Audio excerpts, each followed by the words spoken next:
What's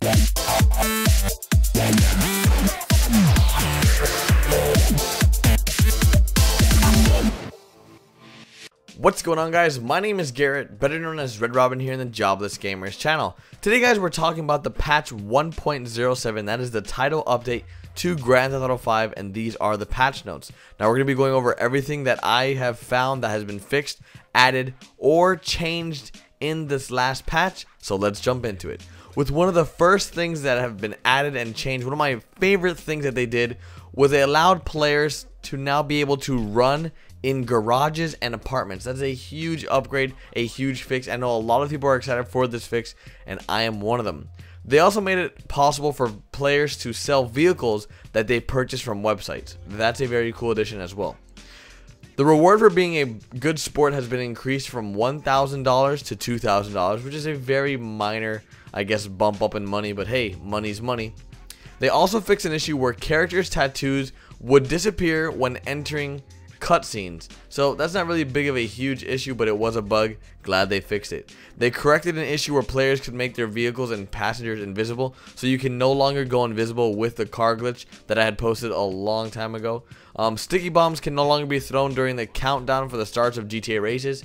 Okay, so back in, I guess, patch 1.05 or so, you were able to basically just blow everyone up before a GTA race started, so you had an advantage of winning. You can no longer do that. They also resolved an issue where players were having problems accessing their accounts. That's a very good fix they did. They corrected issues with bounties. Not sure what these issues are, but they definitely aren't issues with players being able to set more than $9,000, because there's been some crazy bounties being set recently, and it's of course from hackers, but hey, I mean, they corrected something. They fixed an issue where grenades could be filled up to maximum during UGC GTA races. They also improved team balancing. Friends and crew members are now grouped together, and rank is taken into consideration. This is one of the most important patches or fixes I have seen in a while, because the team deathmatch ranking and balancing system was horrible. If any of you guys ever played Last Team Standing or even Team Deathmatch, you guys know that just the team balancing was really bad. You couldn't get your party on the same team. Now they have fixed that by adding great team balancing, apparently. Hopefully it's a lot better than they say it is. I will definitely be checking it out with you guys in the future. The Karen Futo, which is a very hard to acquire in GTA Online, can now be recovered normally after being impounded. Before, for some reason, you just could not get it back after getting it impounded. It was very weird. They fixed an exploit where players were able to clone tanks. I'm not sure how true that is, because I have seen players still being able to clone stuff after patch 1.07, and I probably won't be posting that on the channel because that's not what I'm going to be doing anymore. I'm not going to be posting huge exploits that are game breaking, because Rockstar actually contacted me and let me know, hey, you need to stop, and I need to respect their wishes, because I don't want to be on Rockstar's bad side, because they do let me upload the gameplay that I do feature on my channel, and with all this content ID stuff going on YouTube, it's a very scary place right now. Next thing that they did was they improved the respawn rate, and they reduced the chance of repeatedly being spawned in the same location. So let's say you die while you're free roaming, there's a less chance that you'll spawn in the spot that you died before when that guy killed you. So that's pretty good. I'm glad they fixed that, because I was tired of getting just spawn killed sometimes when I was getting spawn camped, because you guys, there's a lot of trolls in this community. I know that for a fact.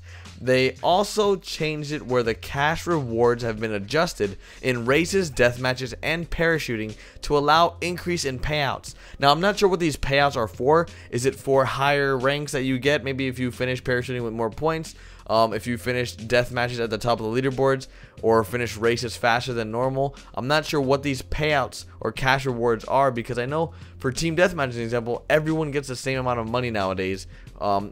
Depending on what team you're on, if you win or lose, you get just about the same money as everyone else on your team. So not sure what that cash reward adjustment was.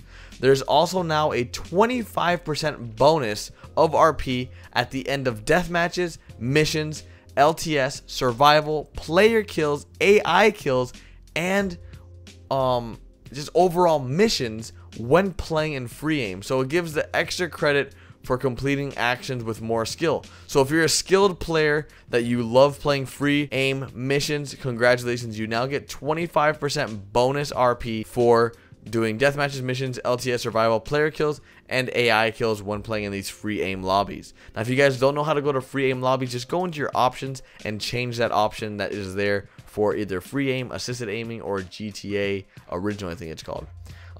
Next thing that they did was, until a race has been verified, players cannot earn RP in user generated content races. So the UGC races, if you create a race right now, it cannot earn RP until it has been verified by Rockstar, which is sort of good because it prevents a lot of farming and just exploits of the content creator, but sort of sucks you to wait for it to get verified.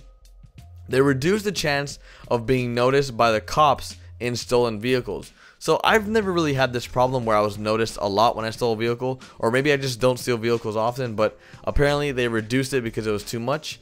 They also made it so that improv races can no longer be launched when in certain jobs. So if you're doing a job or a mission around, I guess, Los Santos, you can no longer do an improv race sometimes. They also did, when you hold up shopkeepers, they now have access to ammunition. You have been warned. So I'm not really sure. Hold up shopkeepers now have access to ammunition. What? Not really. What does that even mean? You have been warned. I don't even know what that means, Rockstar. Hold up shopkeepers now have access to ammunition. Okay. Whatever that means, it's that you've been warned, guys. Just know that. Due to changes in death matches, weapon locking, of course, some objectives will no longer appear in this specific type of match. Not really sure what that means. If someone can let me know what that means, that would be great. I'm really lost on that one. Weapon rewards, an example to a shotgun and a cop car, have been blocked during weapon locked matches. So if you're doing, let's say, a melee weapon only deathmatch, before you were able to glitch and exploit where you could just go into a cop car and get a shotgun, apparently. I've never even heard of that, but apparently that was something that was going on. During weapon lockout matches, ammo drops will not contain Molotovs.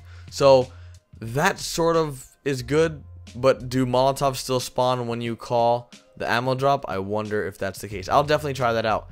Players who do not participate during survivals can now be flagged as such by other players in the group and removed from the survival. So let's say you have someone that is just a total troll in your survival and you just don't want him in your group anymore. Well, the players in that survival can vote, kick him out, and you guys can replace him easily with someone that's actually willing to do the objective. The last few changes are new rewards added for the creators. So if you're a content creator, you get new rewards. Players are given 1 RP for every like they receive for their creations in the creator menu. So if you create content and you receive a like, wow, that can be really exploited. That can be, man, actually 1 RP is not that much. You would need a lot of RP. You would need like 1 million votes for to get ranked up, but maybe somebody might exploit it. You never know. Leaderboard functionality has been removed for any non-Rockstar content. An example, no access to social club leaderboards in Corona, end of mission, no best laps, personal best, match crew for head-to-head, etc. due to it now being, you know, Rockstar official content leaderboarded. So that's cool, I guess. Not really. I don't know. I sort of would want to see some leaderboards for, I guess, Rockstar verified content created things that the users made, but we'll see what happens. And lastly, guys, one of the coolest ones as well, passive mode is now 100% for free in GTA Online to allow players to be, you know, more friendly with each other and be able to free roam without having to pay an upfront fee to go into passive. So these are the patch notes for the patch 1.07. I hope you guys enjoyed this patch. This by far is probably one of my most favorite patches besides the heist when it does come out. There was a lot of changes made, a lot of great changes, a lot of additions, and a lot of exploits and bugs fixed. So Rockstar is really on their game right now. They really want to make sure that this game does not die, and I'm so happy they're putting out these great changes because the community really wants it. I want to keep the morale up. I want you guys to be excited for everything that Rockstar puts out, and I'm here to help that excitement stay up, and I'll look forward to seeing you guys in game. Like always, guys, it's been Garrett, better known as Red Robin here in the Jobless Gamers, and I'll see you guys tomorrow with a brand new GTA Online video. Later, guys.